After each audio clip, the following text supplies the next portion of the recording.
Hey, everybody, welcome to this episode of Think Business. Looking forward to talking with Osman Minkara, CEO of CIG Capital Advisors.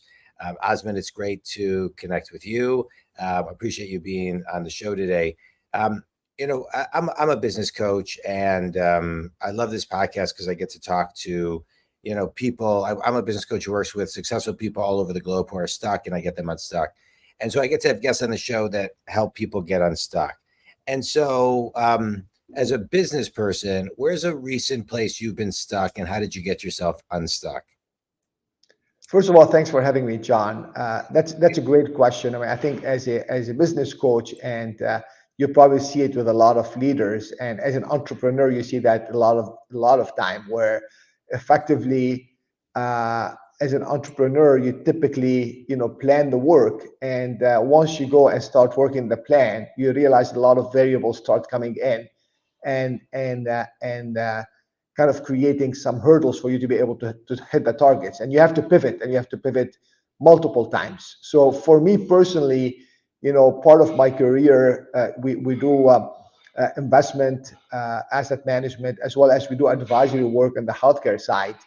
And I had to straddle leading two organizations, the investment side as well as delivering a healthcare project globally abroad, in my capacity as a managing director over there. And quite frankly, I found myself really having to manage two different cultures, two different processes, and having to really be able to reconcile talent with resources, with systems and processes. And I found myself being really stuck, be able to deliver on both projects across the board. And I had to make some choices in the aspect of where the priorities are. And I think as you start looking at the priorities, then you're able to really kind of look at the variable, see what moves the needle, and get yourself unstuck accordingly. Yeah, no, I appreciate you sharing that, and I agree. It's all about prioritizing, and I think that's one area that people don't recognize. They have a long list of things to do or things that they need to do, and there's a lot of talk a lot of times about delegating, and that's very important as well. But once you've delegated what you have, prioritizing in order on what you need to accomplish. So no, I appreciate you. I appreciate you sharing that. Let me ask you a question. When it comes to kind of one thing, one piece of advice that you would give on how to prioritize, what would that be? What would that be? As somebody who's listening, who's maybe not very good at prioritizing, but has, like you shared, a lot on your plate. What's one thing you do to prioritize more effectively? I mean, I think the first thing you need to be able to delineate is strategic versus tactical, right? And the more senior of a leader you are, the more you need to be cognizant about what is strategic. And by nature, strategic does not move the needle today, right? By nature, it takes a long time for you to see the results out of it. And naturally speaking, when you are managing priorities, our tendency is to look at the issue that's presenting itself today, Yeah. more the crisis, or correcting something in the P&L, or dealing with something on the product, or dealing with a customer issue. And that typically, as a senior leader, does not get you far, even as you think about delegating. So my recommendation will be is take a look at your priorities and ask the question, is it strategic or is it tactical? And a lot of time when we are in the battlefield, it's very hard to see that, right? It's very hard. You have to step back mentally and emotionally and say, this is strategic, this is tactical. And the second point becomes, if it is strategic, is it something I want to keep on my plate, or do I want to delegate? If I delegate, do I hold accountable, and how do I ensure there's a progress across the board? And if it is tactical, I think you just want to make sure you've got it resourced properly, and Yeah. you want to make sure people are doing that. But truly, the priority ought to be on strategic initiative that ultimately you will see the results over the long term for the organization. Yeah, and what I would add to that is, whatever your routine is, to find your pause and get back to center, so you can, like you said, sometimes it's hard to figure out which path, but if you quiet yourself for a moment, and infuse time to think and be quiet, it can be easier to find which path that is. So no, I love what you're talking about. And I think, John, if you'd allow me just to add, I think you're right on. It's a clarity of mind, right? And I think when we are so busy and have a lot of responsibility, it's a very critical to do some clarity of mind. Correct. Yeah, no, I love clarity of mind. So you talked about that you focus on one of your specialties is healthcare, and on your website you have 3 simple ways to improve your medical practice's cash flow. But I think cash flow is really important for all businesses. And so if we do a mini business course right now, right, where we look at these 3 areas to improve cash flow, whether it's a medical practice or just any business, what would those 3 things be, starting with number 1? Yeah. Look, I think if you take a look at it, is 3 items you need to really focus on. One is the easiest way to fix cash flow is obviously you focus on top line growth, right? Revenue growth. I mean, clearly, if you've got a healthy margin, right, and you have a good revenue growth, regardless of how much inefficiencies you have in your cash turn or your receivable or your expenses, you should be able to manage that. So I think driving the organizational growth is very important. Number 2 is, once you do that, ensuring that your cash turn is pretty decent. And I think if you look at healthcare, your payer mix becomes very important. You know, how many are Medicare, how many are Medicaid, how many are, commercial, Blue Cross Blue Shield, and the type of procedures you are doing. That's if you're in healthcare. In any other business, you want to look at the type of customer you have, how good of a payer they are, what terms you're providing them, and how do you make sure you turn the time between your service delivery and the cash collection. And I think that's very, very important, because I think somebody told me a long time ago, John, and I truly believe it, you can go out of business for 2 reasons: having too much business and not enough business, right? Yeah, because you can have a lot of business, and if you don't know how to manage your cash flow and you run out of cash, you still could be in a tough situation. And finally, focus on your expenses. I think that is a vicious exercise that you need to always ask yourself: do I need to spend that money? Do I need that type of a technology? Do I need that type of staff? How productive are they? Could I automate? Where is my biggest cost construct? Is it people? Is it technology? Is it real estate? And sometimes being real estate light helps. So I would say those would be the 3 things: focus on growing your top line, manage your cash receivable based on the type of clientele and the terms you are managing, regardless of the business, and be vigilant about how you manage your cost. So you're always keeping an eye on that bottom line. Yeah, I love that. And the only thing I would add to that is stay lean. Don't grow just to grow. Don't grow just to grow, because when you're talking about, you have so much business that you actually can go out of business, but you got to grow smart. You got to hire the right people, only hire great, don't compromise, don't keep toxic people, and delegate, be really smart, and map out that org chart, right? That 1, 2, 3 year org chart on how you're going to grow your business, and focus on where you need to spend your time, which are leading money making activities. All right, correct. I love that. Thank you. That's correct. That's correct. So let's talk about money.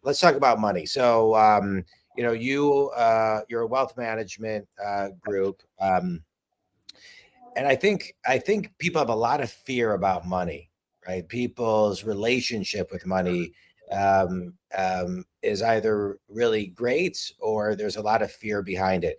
We're in a world right now where expenses to go to the grocery store are very, very high for most of the world. So how do people get a better relationship with money? I want to start there.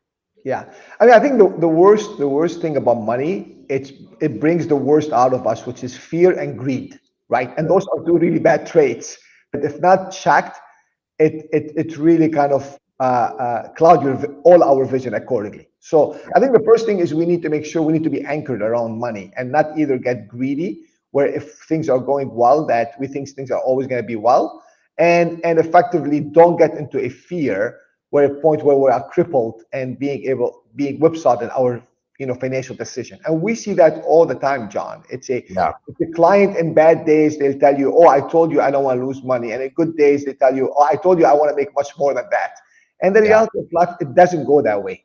You have to stay the course and run it for a long period of time. Two is a lot of people have a Hold on, false. hold on. So let's do a money course on how to grow our relationship on money based on what you just said. So number one is what? Number one is be anchored, right? Be Anchor. factual and be anchored. That would be one. It's be And so, anchored. so what I'll add to that is be present, right? So you said earlier there's fear and there's greed, but the middle of that is anchored and present. Absolutely. Anchored Okay. and present. Two, think long term. Think long term, right? Make sure that not only what you're focusing on today's living, but think about 5 years, 10 years, and 15 years. Financial stability takes a long time, and just build it one block at a time, right? And there is a huge importance of compounding and be able to think long term. So that's another piece that's very important in that aspect. I'd like to Three, add, before we get to three, I'd like to add one thing to that, because I think there's a law of proximity from anchor to a 5-year plan, right? That seems very far. One of the things I talk about as a business coach is micro business plans, meaning like, here's your anchor today, here's your 5-year plan.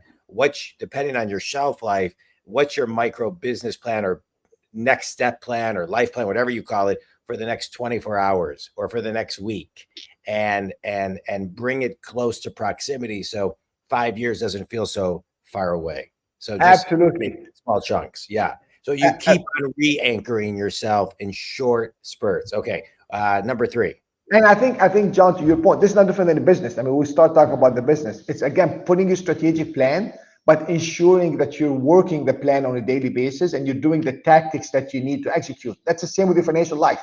Make sure you've Correct. got your long-term goals, but make sure you are anchored on the day-to-day, taking the right steps to do that accordingly. Correct. Right. Okay. Number three, and grow your relationship in a positive way with money. Three, don't have a false sense of security or a sense of deprivation. And let me tell you what I mean by that. Unfortunately, people that live their life, if I look at it, if my 401k has grown so much and my house value has grown so much, in the good days, in good economies, I assume that I'm rich, and therefore I live my life. Although I'm 40 years old, I live my life as if I've got access to my house and my 401k. And the reality of life, you need to be anchored daily, and being disciplined about your income, your expenses, because you just talked about, we are in a high inflationary period. We are in a time, John, not only we are in high inflation period, we are in a period why people are spending because credit is loose, right? And we all know, we all lived in 2008, we all lived in 2018. We know that could turn on a dime. So you need to be disciplined about your sense of financial security. Do I have a stable income? Does my income cover my expenses? And then am I putting some things over the long term? And that's back to, again, reality check around your sense of security. Yeah, great. I appreciate that. And I think we can all kind of grow our relationship with money. One of the things I heard many, many years ago, which helped me, is the more money you make, the more people you can help. And so it really kind of brings the conscious capitalists together. So I appreciate that. Let's talk about you and your business as a CEO. What's the hardest part about running a business today? People, talent. I would say, I think you just talent and inflation, right? I mean, if you take a look at it, well, we are in the business of managing people's money, right? And we get paid a fee, a percentage for us to do that. Now, when my cost as a business owner escalates substantially, I cannot pass on to my client. I can say to the client, I'm charging 1%. I'm going to charge you 2% now because my talent costs more, right? So it does impact my margin. So I would say today, the biggest piece in our business, in the service industry, is talent and the cost of talent. One is finding it, two, retaining it, and three, making sure that you can bear the cost of that talent relative to the utility of that talent. Which is why I shared this earlier, and I really believe it. You only hire great. You only hire great. Don't compromise on a hire. Yes. And if your gut tells you no, it's typically no. No. So, Yeah, I And appreciate it's it. damaging. I'm sure as an Right. executive coach, you Yeah, know, yeah, it's a lot more damaging than just I hired and fired somebody, because you right. just use the word of being toxic in the environment, the culture aspect of it, the inefficiency. There's a lot of waste that comes out of the wrong hire. Yeah, yeah. I love it. I love it. Let's do a quick speed round. Osman, tell me a book or a TED Talk that's had the biggest impact on you. Uh, that's a very good. That's a very good point. Good to great. Good to Yeah, great. I great think one. that's. I love that book. I think that's Yeah, that's that's that's really about, you know, making sure, back to being anchored. Making sure is how do you really push the yeah. envelope, you know, every day. Biggest lesson you've learned in business. Oh, that's a very good. Biggest lessons. Be careful of people. Be Yeah. careful of people. Best piece of wisdom you've ever received. Uh, that's a very good that's a very good question. Best piece of wisdom. Uh, you know, it's the successful people. It's not if whether they fall or not. It's how quickly they pick themselves up. Yeah. Amen. Amen. Absolutely. And last question, finish this sentence, Osman. One thing everybody can do to invest and grow their future is, Uh, Discipline and diversification. yeah, I love it. I love it. Tell everybody who your ideal clients are, how they can connect with you. Yeah. So we are in the private banking sector. So effectively, we typically service affluent clientele, and really we define affluence is by the fact of the complexity of their need. So what we find out is successful people, they become successful not because they know money well, they become successful because they are very good at what they do. Yeah. And with that, you know, they become wealthy, and with that wealth comes a lot of complexity around tax planning, estate planning, investment management. uh, you talked about helping other people, charitable giving, and legacy building.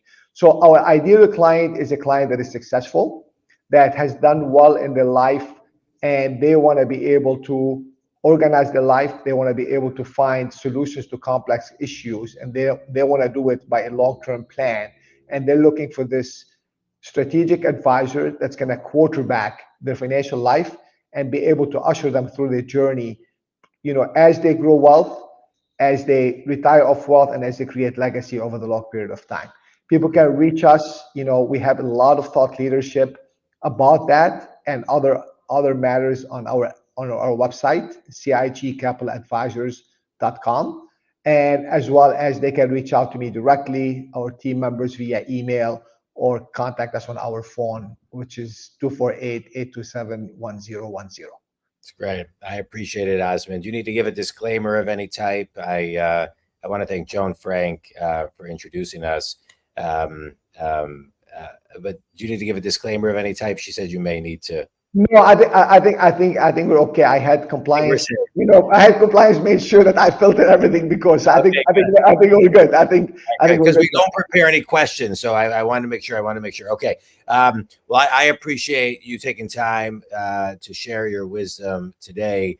I always like to extract one thing, and I think one of you shared so many great things, but one thing I just want to highlight is the power of and the importance of prioritizing what you need to do in order. And it is so important. It's really a simple way that you can get, you hear a lot of people say, oh, I get 2 years worth of work done in a year, I get 3 years worth of work done in a year. Those that prioritize and that funnel that into really strong time management and have a team around them that they can delegate to, that showcases in good to great, and a lot of the things we talked about today are all key factors for growth and just enjoying your days more. So I appreciate all the wisdom you shared today, Osman. Think community, you can reach Osman at CIG Capital Advisors.com. You can reach me at JonDwoskin.com. I want to thank Joan Frank again for introducing us. Osman, thanks so much. Stay on the line and we'll catch up a little bit. Thanks, Thank you, everybody. John. It's been a pleasure. Thank you.